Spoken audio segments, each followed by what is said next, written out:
मोहतरम सामीन, अस्सलामु अलैकुम वरहमतुल्लाहि वबरकातुहू। इस बार हम आपके लिए पेश कर रहे हैं क़िससुल अंबिया।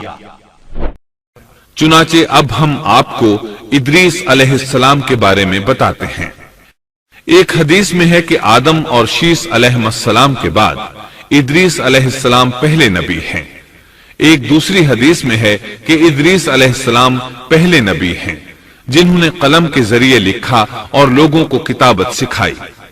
हाफिज इब्ने कसीर ने उनका हुलिया कुछ यूं बयान किया है: पूरा कदो कामत, खूबसूरत, खूब रू, घनी दाढ़ी, उम्दा औसाफ के मालिक, चौड़े कंधे, मजबूत हड्डियां, दुबले पतले, सुरमगी चमकदार आंखें, गुफ्तगू बावकार, खामोशी पसंद, संजीदा और मतीन, चलते हुए नजर नीची, इंतहाई फिक्र खौज के आदि, गुस्से के वक्त सख्त गजबनाक, बातें करने में शहादत की उंगली से बार बार इशारा करने के आदि।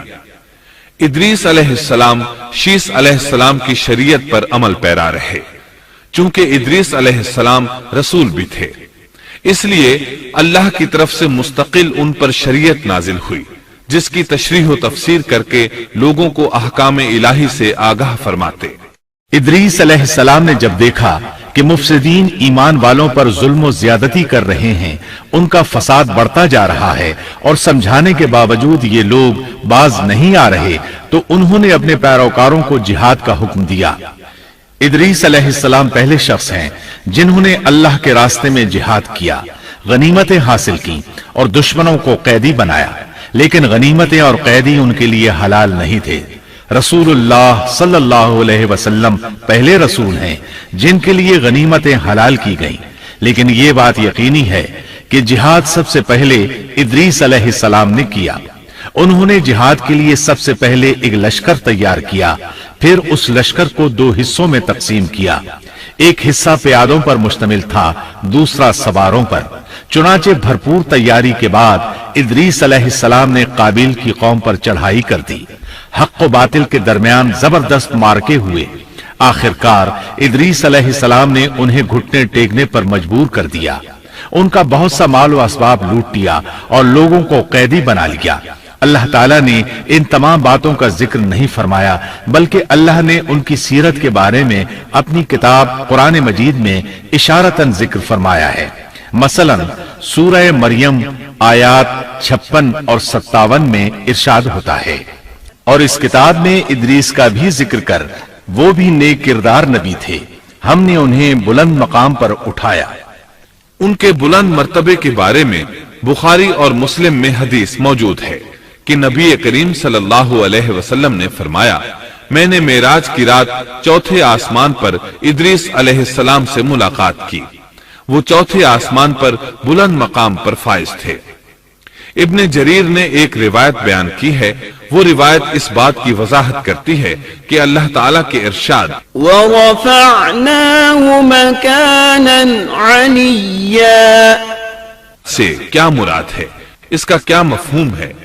इब्ने जरीर के अलावा दीगर बड़े बड़े मुफस्सिरीन और मुअर्रिखीन ने भी इस रिवायत को जिक्र किया है, लेकिन इसकी कोई सही सनद नहीं मिल सकी। वो रिवायत ये है। इब्ने अबी हातिम वगैरह ने इस रिवायत को हिलाल बिन यसार से बयान किया है।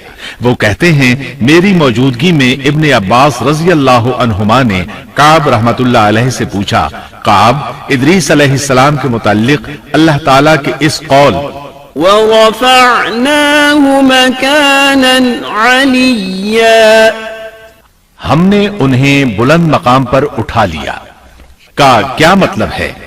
तो काब रहमतुल्लाह अलैहि ने जवाब दिया, अल्लाह ताला ने इदरीस अलैहिस्सलाम पर एक मर्तबा ये वही नाजिल फरमाई, ऐ इदरीस, तमाम अहले दुनिया जिस कदर रोजाना नेक अमल करेंगे, उन सब के बराबर में तुझे हर दिन अजर दूंगा। इदरीस अलैहिस्सलाम ने यह सुना तो उन्हें ख्वाहिश महसूस हुई कि मेरे आमाल में रोज अफजूं इजाफा हो, इसलिए उम्र का हिस्सा तवील हो जाए तो अच्छा है। उन्होंने वही इलाही और अपने इस ख्याल को एक रफीक फरिश्ते पर जाहिर करके कहा, इस मुआमले में मौत के फरिश्ते से गुफ्तगू करो ताकि मैं नेक आमाल का ज्यादा से ज्यादा वक्त हासिल कर सकूं। उस फरिश्ते ने जब ये सुना तो इदरीस अलैहिस्सलाम को अपने बाजुओं पर बिठा कर ले उड़ा। जब ये चौथे आसमान से गुजर रहे थे तो मौत का फरिश्ता जमीन पर आने के लिए उतर रहा था। वहीं दोनों की मुलाकात हो गई। दोस्त फरिश्ते ने मौत के फरिश्ते से इदरीस अलैहिस्सलाम के बारे में गुफ्तगू की। मौत के फरिश्ते ने दरियाफ्त किया, इदरीस अलैहिस्सलाम कहाँ हैं? उसने कहा, मेरी पुश्त पर। मौत का फरिश्ता कहने लगा, मुझे अल्लाह की तरफ से ये हुक्म मिला है कि चौथे आसमान पर इदरीस अलैहिस्सलाम की रूह कब्ज करूं। इसलिए मैं सख्त हैरत में था कि ये कैसे मुमकिन है। इदरीस अलैहिस्सलाम तो जमीन पर हैं। चुनाचे मौत का फरिश्ता इदरीस अलैहिस्सलाम के पास आया, उनसे इजाजत तलब की और उनकी रूह कब्ज कर ली। अंबिया को ये इम्तियाज हासिल है कि फरिश्ता उनकी इजाजत के बगैर उनकी रूह कब्ज नहीं कर सकता, और रसूलुल्लाह सल्लल्लाहु अलैहि वसल्लम को तो ये इख्तियार दिया गया कि आप दुनिया में मजीद रहना पसंद करें तो रह सकते हैं, या फिर रफीक आला की रिफाकत को पसंद कर लें। आपने रफीक आला की रिफाकत को पसंद फरमाया। इस तरह इदरीस अलैहिस्सलाम की रूह चौथे आसमान पर कब्ज की गई। इन्हें भी ईसा अलैहिस्सलाम की तरह आसमान पर उठाया गया। फर्क यह है कि ईसा अलैहिस्सलाम की रूह कब्ज नहीं की गई।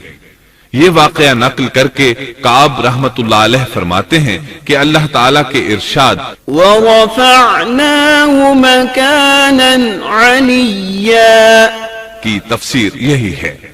लेकिन दुरुस्त बात यह है कि ये इस्राइली रिवायत है। इदरीस अलैहिस्सलाम की वफात हो गई तो लोग फसाद में और बढ़ गए, उनमें शर फैल गया, ताहम वो तौहीद पर कायम रहे। बुत परस्ती का उनमें कोई शऊर नहीं था। लोग आदम अलैहिस्सलाम की वफात के 1000 साल बाद तक तौहीद पर कायम रहे। उनमें फिस्क व फुजूर जरूर था, लेकिन शिरक नहीं था। अल्लाह ताला के इस इरशाद कान अन्नासु उम्मतन वाहिदह, दरअसल लोग एक ही उम्मत थे, का यही मतलब है।